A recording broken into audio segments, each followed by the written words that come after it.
안녕하세요. 이렇게 환영해 주셔서 너무 감사합니다. 제가 이 사랑침례교회에 20대 초반에 사역을 시작했는데요. 이제 40대가 되었습니다. 그래서 이곳에서 실수도 많이 하고 이 말씀이 죽에서 밥이 될 때까지 많이 인내해 주시고 또 저희 가정을 사랑해 주셔서 너무 감사합니다.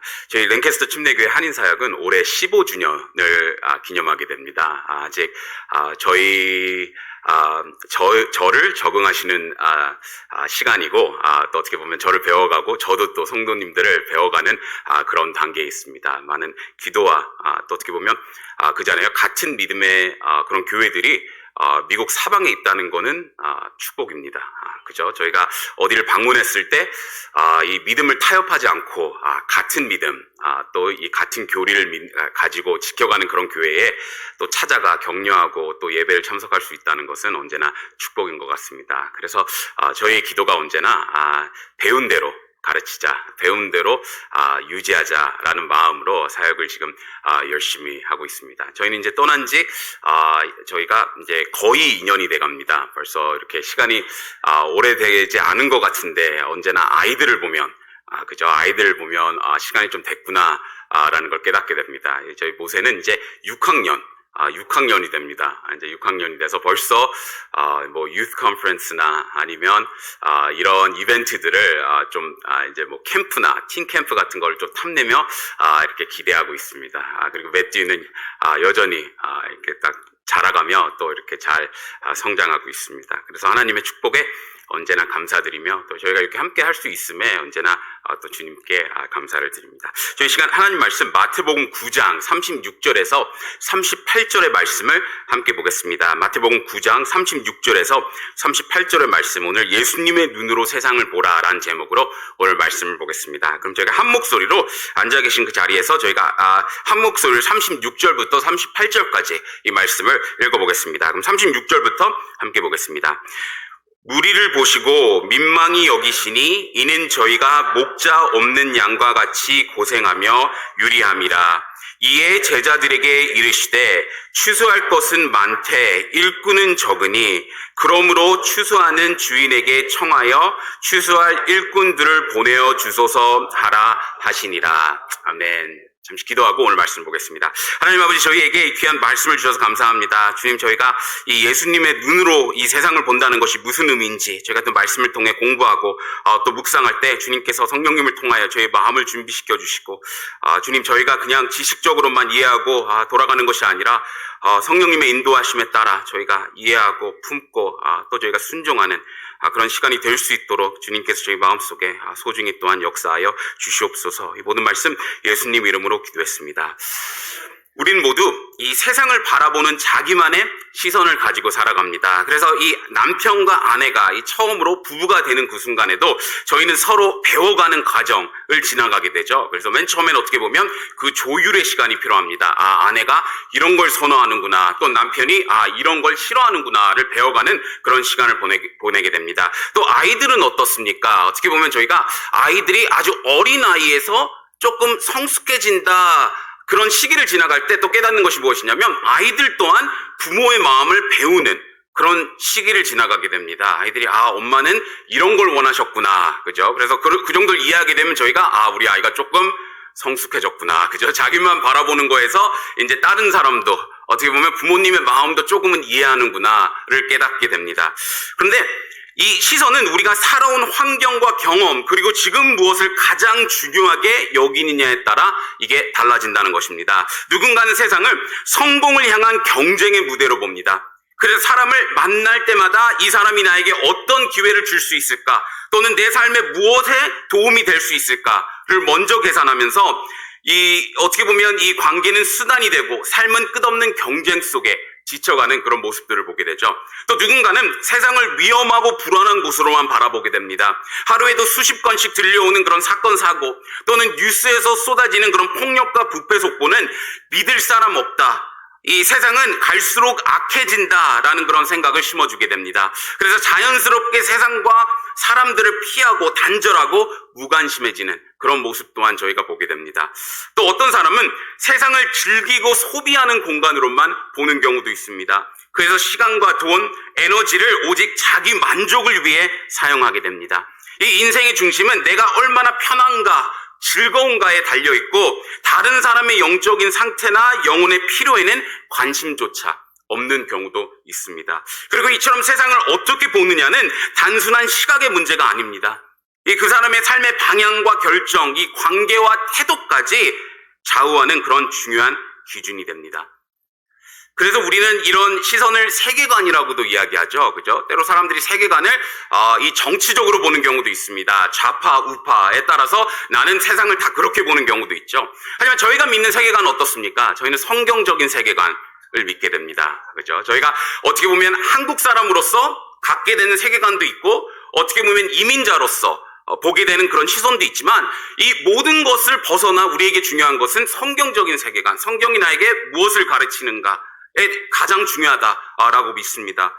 하지만 저희가 그리스도인으로서 이런 생각을 해보게 됩니다. 예수님은 이 세상을 어떤 시선으로 또 어떤 마음으로 바라보셨을까? 이 그리스도인이라는 제목을 저희가 보게 되면 그리스도인은 작은 그리스도라고도 이야기합니다. 그렇게 된다면 저희가 저희 자신에게 물어봐야 하는 것은 그분을 따르는 사람들로서 우리는 과연 지금 같은 시선으로 세상을 바라보고 있을까요? 그분이 바라보시는 그 세상, 그분의 세계관을 따라 우리의 세계관 또한 형성되고 있나 생각해 보아야 됩니다. 오늘 본문인 마태복음 9장 36절에서 38절 말씀은 예수님께서 군중을 어떻게 바라보셨는지 그리고 그 시선을 따라 사는 자들의 어떻게 보고 어떻게 살아가야 하는지를 보여주는 그런 말씀입니다. 예수님의 눈으로 세상을 보는 사람은 영혼을 향한 하나님의 사랑에 응답하며 기쁨으로 복음을 전하는 사람입니다. 그렇다면 한번 생각해 보시기 바랍니다. 나는 지금 누구를 예수님의 시선으로 바라보고 있는가?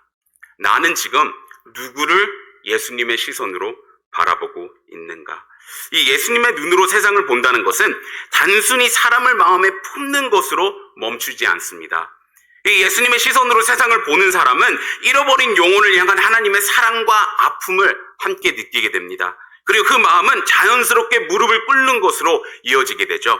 성도 여러분, 전에 누군가 이런 이야기를 한 적이 있습니다. 기도는 예수님의 시선을 따라 사는 자의 첫 반응이자 진짜 사역의 시작입니다. 제가 다시 한번 말씀드리겠습니다. 기도는 예수님의 시선을 따라 사는 자의 첫 반응이자 진짜 사역의 시작입니다. 저희가 영혼을 향한 이 하나님의 사랑을 진정으로 느끼는 사람은 그 영혼들을 위해 기도하지 않을 수 없다는 것입니다. 그리고 그 기도는 다시 복음을 들고 나아가게 만드는 원동력을 만들게 됩니다.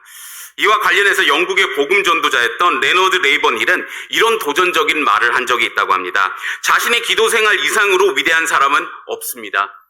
기도하지 않는 목사는 사역하는 척만 할 뿐이며 기도하지 않는 성도는 결국 길을 잃게 됩니다. 일을 계획하고 이끄는 사람은 많지만 가슴 아파하며 기도하는 사람은 적습니다. 겉으로는 열심히 움직이는 사람이 많지만 진실하게 무릎 꿇는 사람은 드뭅니다. 노래하는 사람은 많지만 주님께 매달려 기도하는 사람은 적고 목사는 많지만 영적 싸움을 치르는 사람은 흔치 않습니다. 두려움은 넘쳐나지만 눈물은 부족하고 겉모습은 화려하지만 열정은 식어가고 있습니다. 간섭하려는 사람은 많지만 진심으로 중보하는 사람은 적습니다. 글을 쓰는 사람은 많지만 영적 전쟁터에서 끝까지 싸우는 사람은 드뭅니다. 우리가 이 자리에서 실패하면 다른 모든 자리에서도 실패하게 됩니다.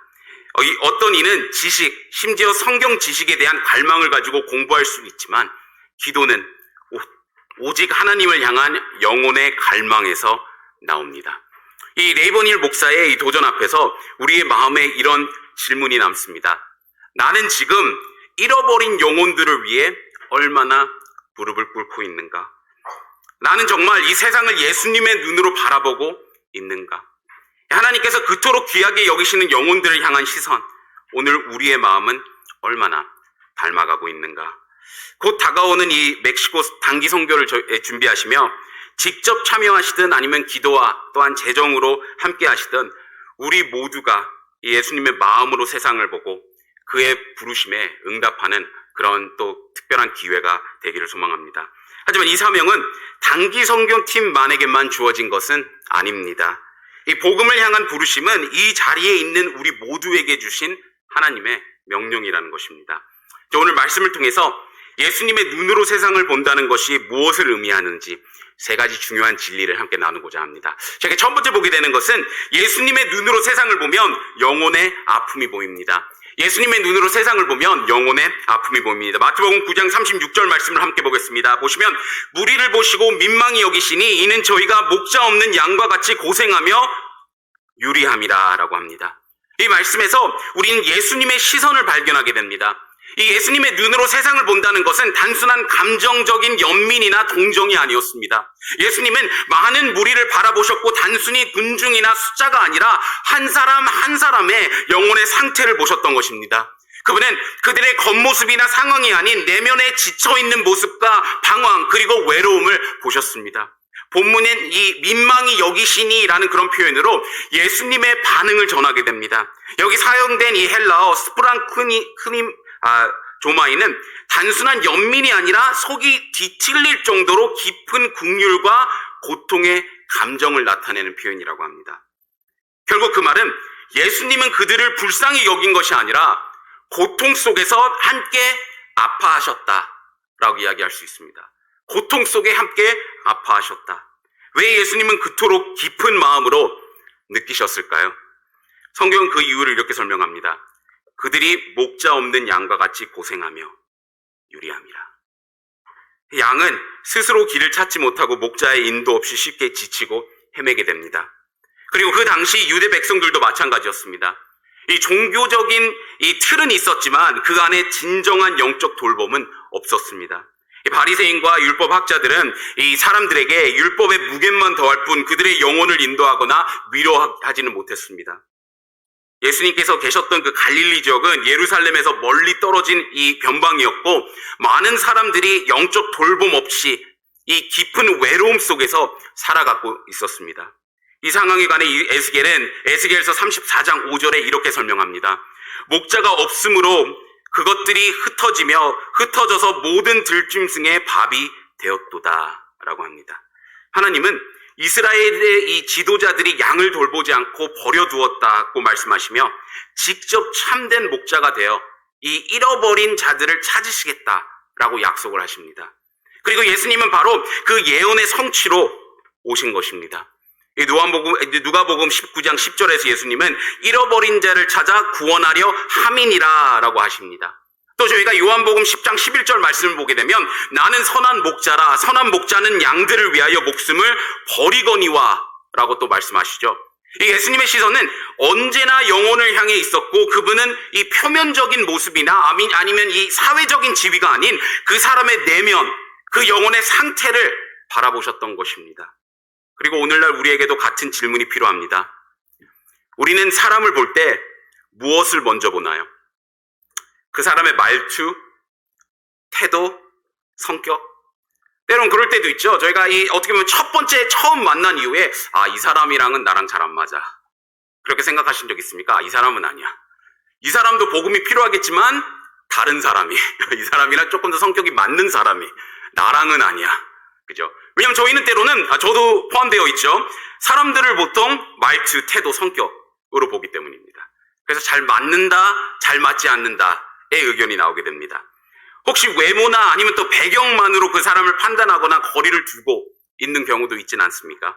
어쩌면 겉모습으로는 평범해 보이는 그 이웃, 바쁘게 일하는 동료, 또 무관심해 보이는 가족 속에도 지치고 상처 입은 영혼이 숨겨져 있을 수 있습니다. 그래서 예수님의 눈으로 세상을 보면 그런 영혼들이 보이기 시작합니다. 상처를 숨기고 있는 사람의 아픔이 보이고 그 무뚝뚝한 말 뒤에 있는 두려움이 들리고 무관심한 태도 뒤에 감춰진 도움 요청의 신호가 느껴지기 시작합니다. 그래서 사도 바울은 고린도후서 5장 16절에서 이렇게 고백합니다. 그러므로 우리가 이제부터는 아무 사람도 육체대로 알지 아니하노라. 비록 우리가 그리스도도 육체대로 알았으나 이제부터는 이같이 알지 아니하노라 라고 이야기합니다. 성도 여러분, 사람을 겉모습으로 판단하는 것이 아니라 영혼의 눈으로 바라보아야 합니다. 예수님의 시선으로 세상을 본다면 우리는 결코 무관심할 수 없습니다. 왜냐하면 그 시선 속에는 하나님께서 사랑하시는 영혼의 아픔과 갈급함이 보이기 때문입니다. 때론 그럴 때 있잖아요. 그죠? 누가 누구를 되게 챙겨줄 때. 저희 아내는 저희 어머니랑 비슷합니다. 아내는 아니라고 이야기할 거예요. 근데 두 분 다 퍼주는 스타일이세요. 퍼주는 스타일이세요. 근데 저희 아내도 그거를 똑 닮았어요. 이 퍼주는 스타일이에요. 그죠? 만약에 필요하다면 진짜 자기가 입고 있는 잠바도 벗어줄 수 있는, 그죠? 제가 다행인 게 제 아내 사이즈가 작아서 잠바를 많이 벗어주진 못합니다. 하지만 충분히 그럴 수 있는 성격을 가지고 있습니다. 그러면 저는 때로는 어떻게 보면 저는 되게 어느 정도 계산적이고 논리적이기 때문에 얘기합니다. 그렇게까지 할 필요는 없지 않을까? 가끔씩 얘기해요. 그죠? 아직 결혼한 지가 엄청 오래되진 않아서 그렇게 조심스럽게 도전합니다. 대놓고 도전은 못하고 그렇게까지 할 필요는 없지 않지 않을까? 이렇게 돌려서 이렇게 도전을 하게 됩니다. 그러면 아내가 이야기를 해요. 딱 봤을 때 누군가 이렇게 포옹해줘야 되는 그런 분위기가 느껴졌다. 이야기를 듣고 있는데 그냥 어떻게 보면 듣고 끝나기에는 그 사람의 상처가 너무 느껴졌다라고 이야기하게 되죠. 근데 저희가 그 자리에 있을 때 그럴 때가 있어요. 때로는, 그죠? 우리가 마음에 들고 마음이 딱 맞고 그래서 이렇게 도와주는 경우도 있지만 때로는 너무 그 사람이 도움이 필요해서 도와주는 경우도 있습니다. 어떻게 보면 이 말투도 나랑 잘 맞지 않고 성격도 맞지 않고 이 삶을 보았을 때 그 사람의 삶이 완벽하게 이해는 되지 않지만 너무 간절한 필요가 있기 때문에 도와주게 됩니다. 근데 저희가 오늘 말씀을 통해 보게 되는 것은 무엇이냐면요. 저희가 예수님의 시선으로 세상을 보게 된다면 우리는 결코 무관심할 수가 없다는 것입니다. 왜냐하면 이 시선 속에는 하나님께서 사랑하는 그 영혼의 아픔과 갈급함이 보이기 때문입니다.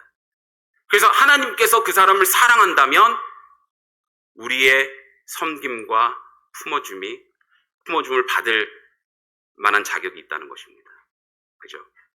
우리 주변에는 오늘도 겉으로는 괜찮아 보이지만 마음속으로 조용히 울고 있는 영혼들이 있습니다. 그 영혼을 예수님의 눈으로 바라보고 주님의 긍휼한 마음으로 다가가는 그런 우리가 되기를 소망합니다. 예수님의 눈으로 세상을 보면 영혼의 아픔이 보입니다. 하지만 저희가 두 번째 보게 되는 것은 예수님의 눈으로 세상을 보면 부족한 일꾼이 보입니다. 본문으로 다시 돌아가서 마태복음 9장 37절 말씀을 함께 보겠습니다. 보시면 이게 제자들에게 이르시되 추수할 것은 많되 일꾼은 적으니라고 이야기합니다. 여기서 예수님께서는 무리들을 보시고 깊은 긍휼의 마음을 가지셨습니다.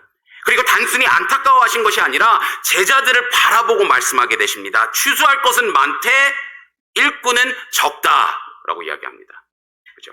근데 저희가 성경을 보면 어떤 목사님은 이런 이야기를 하셨어요. 때로는 우리가 이게 예수님께서 제자들에게 선택을 준 것이다 라고 오해할 때도 있다고 이야기하십니다. 그 목사님이 얘기하신 게 뭐냐면 예수님께서 너무 당연한 것을 제자들을 바로 바라보고 얘기했다면 그럼 그럴 때 있잖아요. 우리가 가끔씩 이 아이를 바라보고 아빠가 목이 마르네 라고 이야기합니다. 그러면 아이들에게 그냥 목이 마르다는 이야기를 하고 싶은 게 아니라 뭐죠? 물을 한 잔 가져와 달라는 이야기죠. 그죠? 저희 아이들은 아직 그런 눈치는 없습니다. 하지만 눈치 있는 애들은 어떻게 합니까? 일어나서 물을 가지고 오게 됩니다. 근데 이 말씀을 보면 예수님께서는 추수할 것은 많되 일꾼은 적다라고 이야기하고 계십니다. 그죠? 이 단순히 영혼의 아픔을 느끼는 데서 끝나지 않으시고 그 영혼들을 돌볼 사람들, 즉 복음의 일꾼들이 필요하다는 사실을 제자들에게 예수님께서는 직접 말씀하신 것입니다. 당시 갈릴리는 예루살렘과 떨어진 이 변방 지역으로 경제적으로는 가난하고 종교적으로는 이 소외된 사람들이 많이 살았다고 합니다. 율법 학자들과 바리새인들은 외적인 규칙과 형식만을 강조했고 하나님의 마음으로 이 사람들을 인도하거나 돌보지는 못했습니다. 특히 예수님께서 이 말씀을 하신 갈릴리 지역은 이 경제적으로 어려운 사람들이 많았고 종교적으로 외면받은 땅이었다고 합니다. 그러나 바로 이곳에서 예수님은 사람들의 영혼은 준비되어 있지만 그들에게 가는 일꾼이 적다라고 말씀하십니다. 영혼은 준비되어 있지만 일꾼이 적다. 여기서 말하는 추수는 단순히 복음 전도의 기회만을 의미하지 않습니다. 성경에서 이 추수는 종종 하나님께서 준비하신 영혼들을 거두는 것, 곧 하나님의 사역에 참여하는 것을 뜻하고 있습니다. 예수님은 요한복음 4장 35절에서도 제자들에게 이렇게 말씀하시죠. 너희가 넉 달이 지나야 추수할 때가 이르겠다 하지 아니하느냐. 내가 너희에게 이르노니 눈을 들어 밭을 보라. 희어져 추수하게 되었도다 라고 합니다. 사람들은 아직도 기회가 많고 시간이 많아서 나중에 해도 된다고 말합니다. 부활절도 있고 크리스마스도 있고 생일 예배도 있습니다. 전도 집회도 있고 또 찬양 집회도 있겠죠. 그러나 예수님은 지금이 추수를 해야 할 적기라고 말씀하고 계십니다. 지금이 그때이다 라고 말씀하십니다. 제가 올해 계획을 하면서 저는 조금 계획을 많이 하는 편입니다. 왜냐하면 제 이 마인드세트는 계획하고 안 하는 게 낫지 계획을 안 하고 하려고 하면 훨씬 더 힘들다라는 그런 계획이 있어요. 그래서 1년에 제가 이번에 이 채플 목사님께 낸 계획표가 한 40페이지 정도가 됩니다. 40페이지. 거기 하면 올해 이 제자 훈련을 받은 사람부터 내년에 이 사람들은 몰라요. 하지만 제가 제자 훈련을 하려고 하는 사람들까지. 그리고 침례 받은 사람들 기록부터 역시 이 사람들은 모르지만 올해 침례를 받으셔야 되겠다라고 내가 결정한 기록들이 있습니다. 왜냐하면 이 기록이 있으면 그래도 이 종종 이 기록들을 보게 되면서 계획을 하게 됩니다. 그죠? 한 번이라도 침례에 대해서 이야기하게 되고 제자 훈련에 대해 이야기하게 됩니다. 근데 올해 제가 11월 달에 이 마무리를 하면서 계획한 게 여름에는 전도 기획이 너무 없다라는 생각을 하게 됐어요. 그래서 제가 생각한 여름에 전도 집회를 부흥 집회를 한번 해야 되겠다. 너무 좋아. 라는 생각을 하면서 나름 만족하면서 목사님께도 열정을 가지고 막 제가 이렇게 설명을 해드렸습니다. 목사님도 좋다. 네가 하겠다면 해라 라고 하셨는데 저희가 그러니까 이 여름 집회를 5월에 계획한 거예요. 5월 말에 계획했습니다. 6월 초에 한 것 같아요. 6월 초에 하게 된 거예요.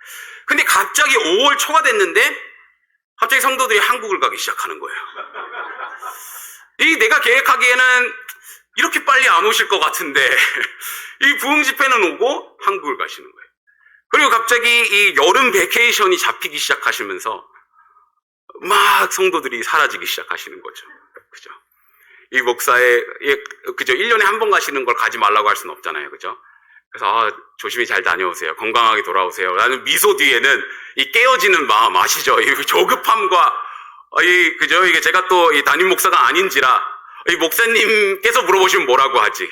라는 그런 불안감과 이 여러 가지 생각이 머릿속에 지나가게 되었습니다. 그래서 결국은 많이 안 남았어요. 거의 성도들이 한 20명 정도밖에 안 남은 거예요. 그래서 어떻게 합니까? 도전을 하기 시작했습니다. 우리 20명이지만 하나님께서는 그저 20명 가지고 100명을 데려올 수 있는 분입니다. 하면서 열심히 제 마음속에는 의심이 많지만 성도들에게는 그저 이 확신을 가지고 막 이 광고 시간을 설교만큼 길게 열심히 하기 시작했습니다. 우리 전도합시다. 우선 전도지도 그죠? 우리 성도들 20명한테 500장을 프린트해서 나눠드리면서 막 하면서 열심히 하자고 막 도전을 했어요. 하지만 제 마음속엔 너무 불안한 거예요. 그래서 당일날이 됐는데 50명이 넘는 사람들이 왔습니다. 그죠? 있는 성도들보다 더 많이 오시고. 근데 그것보다 더 축복된 거는 저도 생각하기를 50명이어도 조금 그렇다라는 나름대로 이렇게 조금 무거운 마음을 가지고 있었어요. 그래서 처음 계획한 건데 좀 많이 왔으면 좋겠다라는 그런 마음을 가지고.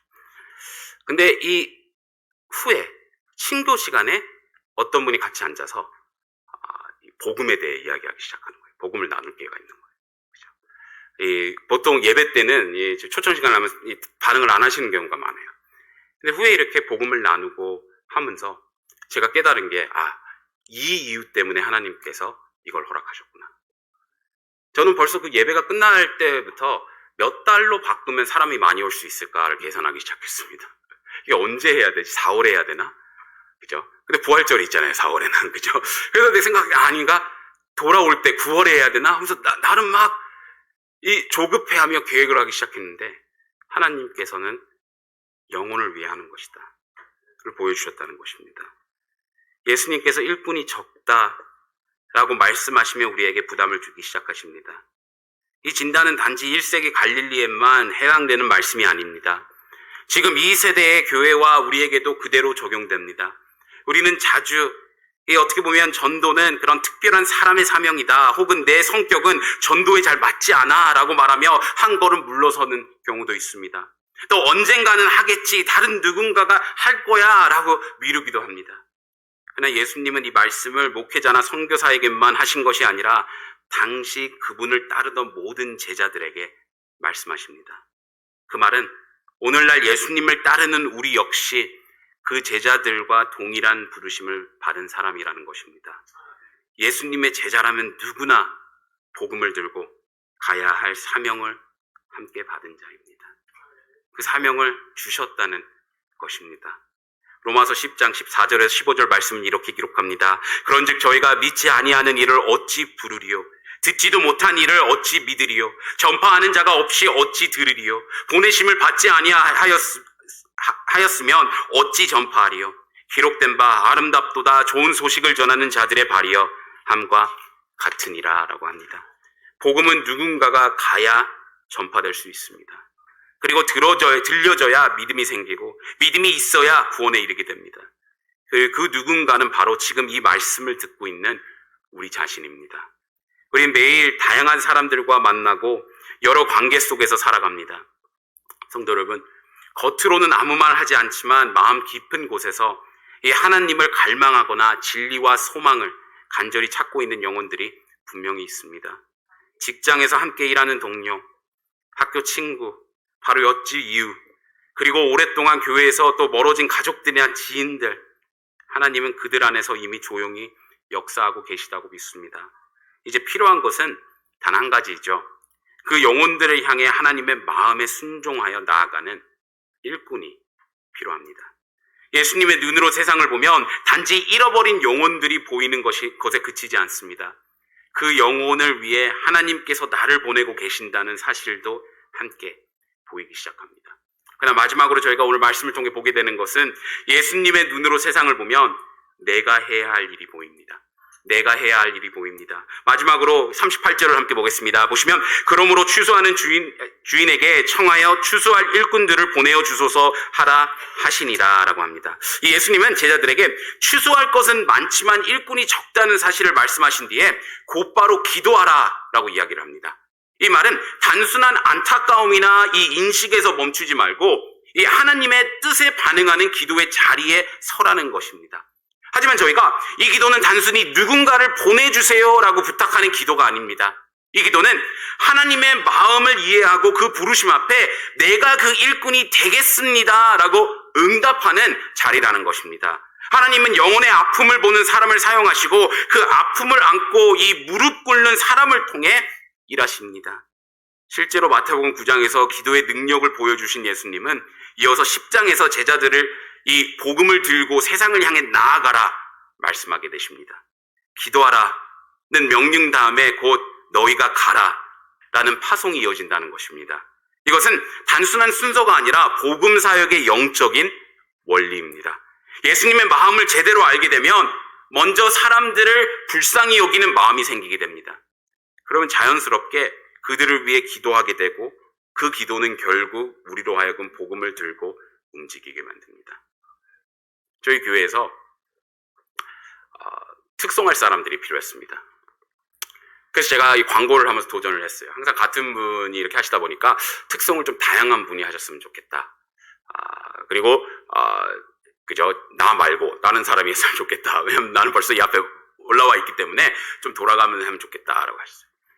그래서 성도들이 기도하기 시작하셨습니다. 누군가를 세워주도록. 언제나 기도는 그렇게 시작하죠. 누군가를 통해 이거를 채워주세요. 그죠? 때로는 그렇게 기도할 때도 있습니다. 하나님, 저 자매에게, 저 노래 잘하는 자매에게 부담을 주셔. 특성에 좀 헌신하게 인도해 주세요.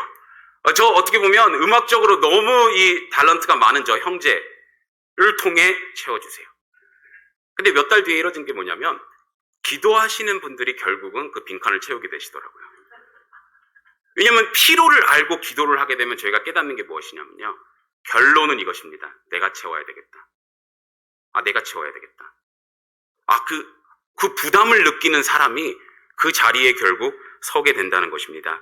이사야 6장에서 이사야는 성전에서 하나님을 뵙는 놀라운 체험을 하게 되죠. 그는 높이 들린 왕좌에 앉으신 주를 보았고 천사 이 스랍들이 거룩하다 거룩하다 거룩하다라고 외치는 가운데 이 하나님의 영광과 거룩하심 앞에 자신의 죄악됨을 깊이 깨닫게 되었다라고 성경은 기록합니다. 그래서 그때 하나님의 말씀과 이사야의 반응을 보면요, 6, 8절에서 이렇게 이야기합니다. 내가 또 주의 목소리를 들은즉 이르시되 내가 누구를 보내며 누가 우리를 위하여 갈고 그때 내가 가로되 내가 여기 있나이다 나를 보내소서라고 이야기합니다. 근데 저는 이 말씀을 보며 너무 조금 재밌는 이유가 뭔지 아세요? 하나님께서는 이사야에게만 이야기를 하고 계십니다. 이게 여러 사람이 있는 게 아니라 이사야만 있는 거죠. 그죠? 하나님의 목소리를 들으며 이야기하고 있는 거예요. 하지만 하나님께서 이야기하시기를 내가 또, 그죠? 내가 누구를 보내며 누가 우리를 위하여 갈 거라고 질문을 하십니다. 저희가 3자로서 볼 때는 정답이 너무 당연하지 않습니까? 이사야입니다. 없어요. 그죠? 이사야밖에 없어요. 그 상황에서. 이사야만 있는 상황에서 내가 누구를 보낼까 한다는 것은 이사야 네가 가라 라고 이야기하는 것입니다. 하지만 이사야는 기도를 통해 그걸 깨닫는 데 시간이 조금 필요했습니다. 맨 처음에는 계속 기도하는 거예요. 근데 성도 여러분, 제가 하나 여쭤보고 싶습니다. 혹시 지금 영적인 필요에 따라 계속 기도만 하고 계신 부분이 있으십니까?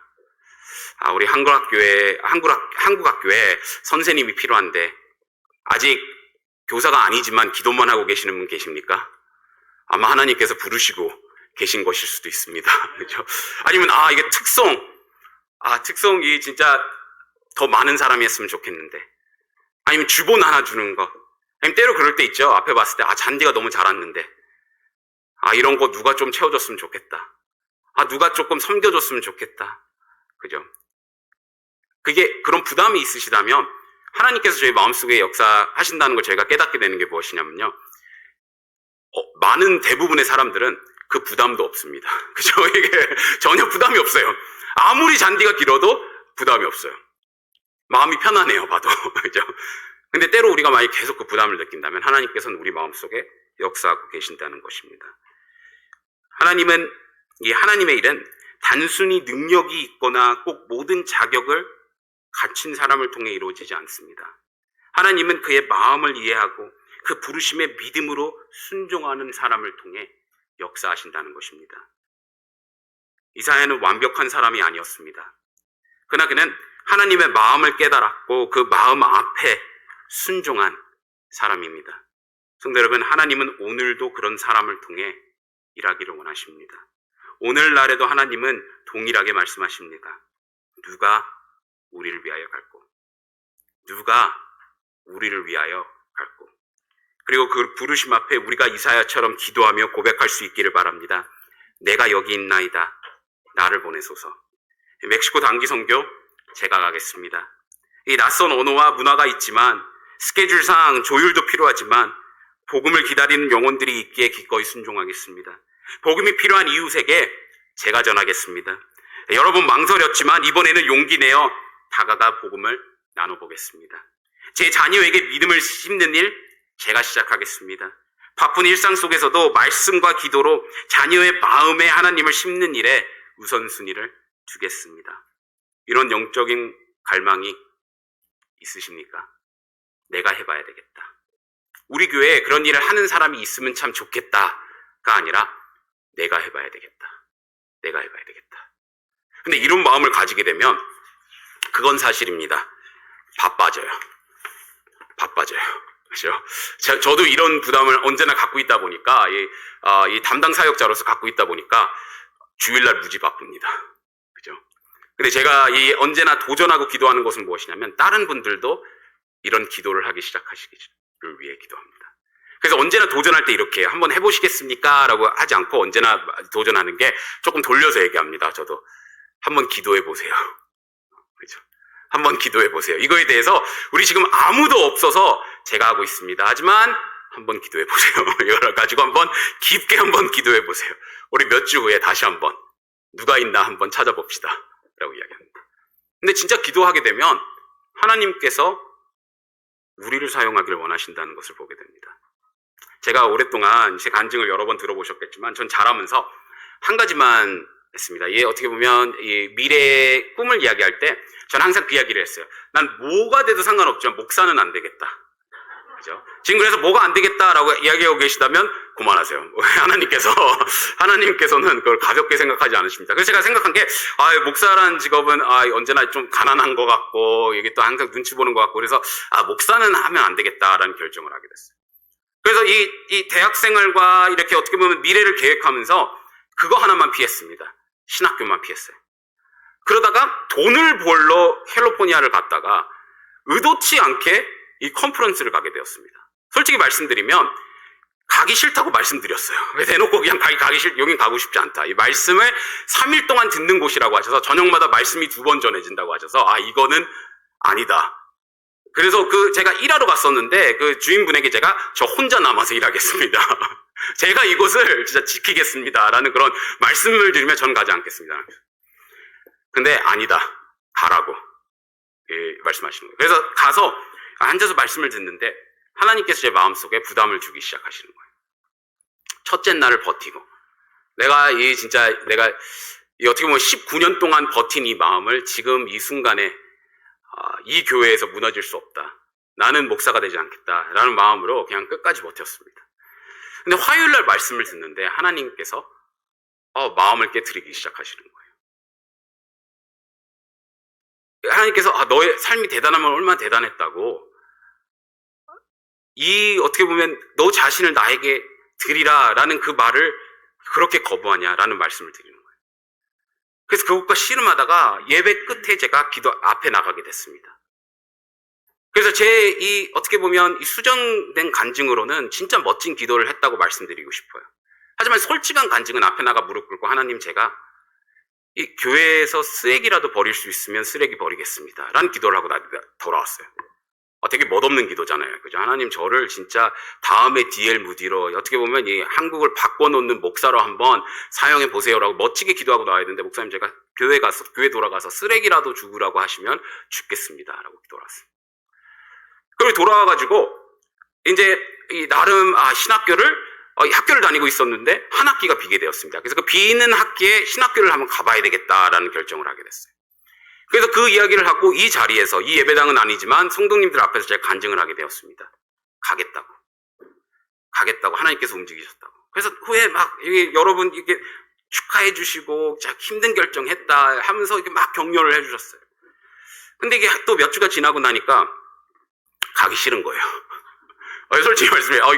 이거 잘못 결정한 것 같은 거야. 이거 내가 19년 버텼는데 한 번 갔다 와서 갑자기 내 미래가 계획된 이 순간에서 이 다른 학교로 편입하기 위해 다 애플리케이션까지 다 넣은 이 단계에서 내가 지금 뭐 하는 거지? 라는 그런 생각이 확 드는 거죠. 그래서 아버지께 조용히 열심히 또 일하고 계신 아버지 그 책상 앞에 앉아 말씀을 드렸습니다. 아빠, 못 갈 것 같다. 내가 다시 생각해 봤는데 이건 실수였던 것 같다. 라고 얘기했어요. 근데 또 목사님께서 어떻게 보면 저의 이 세상적인 마음을 보셨는지 하나님의 부르심에 대해 얘기하지 않고 이렇게 얘기하셨습니다. 네가 앞에서 간증까지 했는데 지금 안 간다고 하면 창피하지 않겠니? 근데 그 얘기를 딱 들으니까 생각나는 거예요. 이거 좀 그런 거예요. 너무 축하를 많이 해주셔가지고. 그러니까 제가 여기 서 있는 게 여러분의 몫이 있습니다. 그때 이렇게 칭찬을 크게 안 해주셨다면 제가 신학교를 안 갔을 수도 있을 것 같아요. 근데 제가 나름 생각해보니까 그런 거예요. 진짜 좀 그런 거예요. 가도 일주일이라도 갔다 와야 될 것 같은 그런 느낌을 느꼈습니다. 이렇게 안 가는 건 좀 아니다. 라는 결론을 내리게 됐습니다. 그래서 가게 되었습니다. 그래서 그 첫 학기에 하나님께서 제 마음을 붙잡으시고 어떻게 보면 제 마음속에 쌓인 그런 쓴뿌리와 그런 욕심들을 내려놓게 하셨습니다. 그래서 그 첫 학기, 원래 딱 한 학기였던 그 시간 6개월에 하나님께서는 제 마음을 바꾸시고 설교자로 저를 부르게 되셨습니다. 근데 언제나 저희가 하나님 앞에 서서 기도할 때 느끼게 되는 것은 무엇이냐면요. 하나님께서는 우리를 부르신다는 것입니다. 주님, 그 누군가가 아니라 제가 그 일꾼이 되겠습니다. 제가 순종하고 제가 하나님께 사용받기를 원합니다. 라는 간증을 하나님께서는 우리 마음속에 품어주게 되십니다. 몇 해 전 한 작은 교회에 있었던 이야기라고 합니다. 한 성도가 매주 예배 때마다 늘 같은 자리에 앉곤 했습니다. 그런데 그 옆자리는 언제나 비어 있었고 그는 그 빈자리를 바라보며 마음속에 이런 조용한 기도를 했다고 합니다. 하나님, 이 자리에 꼭 누군가가 앉게 해주세요. 복음을 들어야 할 그 누군가가요. 그 기도를 시작한 지 몇 주가 지나 그는 마침내 용기를 내어 이웃을 교회에 초대했습니다. 처음에는 머뭇거리던 그 이웃이 결국 예배에 참석하게 되었고, 바로 그 자리에서 복음을 듣고 예수님을 영접했습니다. 그리고 그날 이후 기도하던 그 옆자리는 더 이상 비어있지 않았습니다. 성도 여러분, 하나님은 지금도 이 빈자리들을 채우기 원하십니다. 그리고 그 자리에 누가 앉게 될지는 오늘 우리가 어떤 결단을 하느냐에 달려 있습니다. 어떤 계기나 특별한 행사가 그들을 변화시키는 것이 아닙니다. 이 삶의 변화를 이끄는 것은 우리가 그 영혼을 향한 부담을 가지고 하나님의 말씀에 순종할 때 이루어진다는 것입니다. 하나님은 바로 그런 순종을 통해 일하시며 그 한 사람을 통해 놀라운 일을 이루시는 분이십니다. 이번 주 이 교회를 대표해 멕시코 단기 선교팀이 복음을 들고 현장으로 나가게 됩니다. 이들은 단지 일정을 소화하러 가는 것이 아닙니다. 이 예수님의 이 눈으로 영혼을 바라보고 그들을 위해 기꺼이 자신을 드리러 간다고 믿습니다. 이 팀이 복음의 통로로 쓰임받을 수 있도록 함께 기도해 주시기 바랍니다. 그리고 이 자리에 있는 우리 모두 역시 같은 마음으로 복음의 통로가 되기를 원합니다. 예수님께서 무리를 보시고 불쌍히 여기셨을 때 그분은 제자들을 부르셨습니다. 왜냐하면 그 영혼들에게 다가갈 사람, 복음을 들고 나아갈 사람은 바로 제자들, 곧 우리이기 때문입니다. 그래서 우리가 당연히 좋은 기회 앞에 있습니다. 하나님께서 준비해 두신 영혼들이 여러분의 이웃, 가족, 또 지인들 가운데 있다고 믿습니다. 주님은 지금도 그들의 마음을 두드리고 계시며 이제 그 복음을 전할 그 한 사람을 찾고 계십니다. 혹시 지금 여러분의 마음에 떠오르는 그런 한 사람이 계신가요? 그 이름은 결코 우연히 떠오른 것이 아닙니다. 하나님께서 여러분의 마음에 그 영혼을 품게 하신 것입니다. 그리고 오늘 하나님은 여러분을 통해 그 영혼을 부르고 계십니다. 저희가 이번 한 주간 기도와 순종으로 이 말씀에 응답해 보시기 바랍니다. 이 오랫동안 교회를 다니며 저는 늘 그런 생각을 했어요. 사람들이 헌신하는 교회, 순종하여 아름다운 교회에 다니고 싶다. 그런 생각을 항상 했어요. 왜 우리 교회는 이 정도 되지 않을까? 근데 제가 조금 더 나이가 들고 조금 더 영적으로 성숙해지고 나니 깨달은 게 무엇이냐면요. 그런 분위기는 내가 만드는 것이구나. 내가 예수님의 마음을 품고, 내가 전도하고, 내가 어떻게 보면 사람들을 품어주고 용서하고 격려할 때 그런 교회 분위기가 생기는 것이구나. 를 깨닫게 됩니다. 이번 주 선교지에서 아니면 또 이 자리에서 이렇게 기도해 나아가시길 바랍니다. 주님, 그 누군가가 아니라 제가 그 일꾼이 되기를 원합니다. 그리고 그 기도가 결단이 되고 그 결단이 행동으로 이어지길 소망합니다. 그리고 그렇게 함으로써 하나님께서 이곳을 또한 아름다운 하나님의 완벽한 뜻 안에 예수님의 눈으로 볼 수 있는 그런 영적으로 성숙한 교회로 만들어 주실 거라고 믿습니다. 기도하겠습니다. 하나님 아버지, 저희에게 귀한 시간을 주셔서 감사합니다. 주님, 저희가 이어서 초청 시간을 가질 때 주님 이 시간을 축복하여 주시고, 주님, 저희가 그냥 우리가 이해되는 것, 또 우리가 용납할 수 있는 것만 받아들이는 것이 아니라 주님, 저희가 예수님의 눈으로, 영적인 눈으로 이 세상을 바라보고 이 세상을 품을 수 있도록 주님께서 인도하여 주시옵소서. 모든 말씀 예수님 이름으로 기도했습니다. 아멘. 저희 시간 잠시 초청의 시간을 가지겠습니다. 피아노 반주가 잠시 나올 때 고개 숙이고 눈 감고 계신 그 자리에서 잠시 생각해 보시기 바랍니다. 혹시 이곳에서 아직 예수 그리스도를 개인의 구주로 영접하지 않은 분이 계시다면 하나님께서는 오늘 여러분을 초대하고 계십니다. 예수님은 여러분을 위해 십자가에서 죽으시고 부활하심으로 죄의 용서와 영원한 생명을 약속해 주셨습니다. 그리고 그 구원은 지금 이 순간 믿음으로 받을 수 있습니다. 혹시 오늘 이 자리에서 예수님을 나의 구주로 믿고 영접하기 원하는 분이 계시다면 다른 사람을 의식하지 마시고 잠시 손을 들어 표시해 주시겠습니까? 목사님, 저는 아직 구원을 받지 못했습니다. 제가 만약에 지금 무슨 일이 있어 하나님께서 저를 불러가신다면 제가 지금 하나님과 함께 천국에 갈 확신이 없습니다. 하지만 오늘 알기 원합니다. 혹시 그런 분은 없으신가요? 이미 구원을 받으셨다면 오늘 말씀을 들으며 마음에 떠오른 그런 한 사람이 계십니까? 이번 주 복음을 전하고 싶은 대상이 떠오르셨습니까? 하나님은 지금도 잃어버린 자를 찾으시는 그런 선한 목자이십니다. 그리고 그 부르심에 응답할 사람을 기다리고 계십니다. 주님, 그 누군가가 아니라 제가 그 일꾼이 되길 원합니다. 이 고백이 우리의 기도가 되고 그 기도가 결단이 삶의 열매로 이어지기를 소망합니다. 피아노 반주가 계속 이어 나올 때 저희 이 자리에서 또 앞에서 기도하는 시간을 가지겠습니다.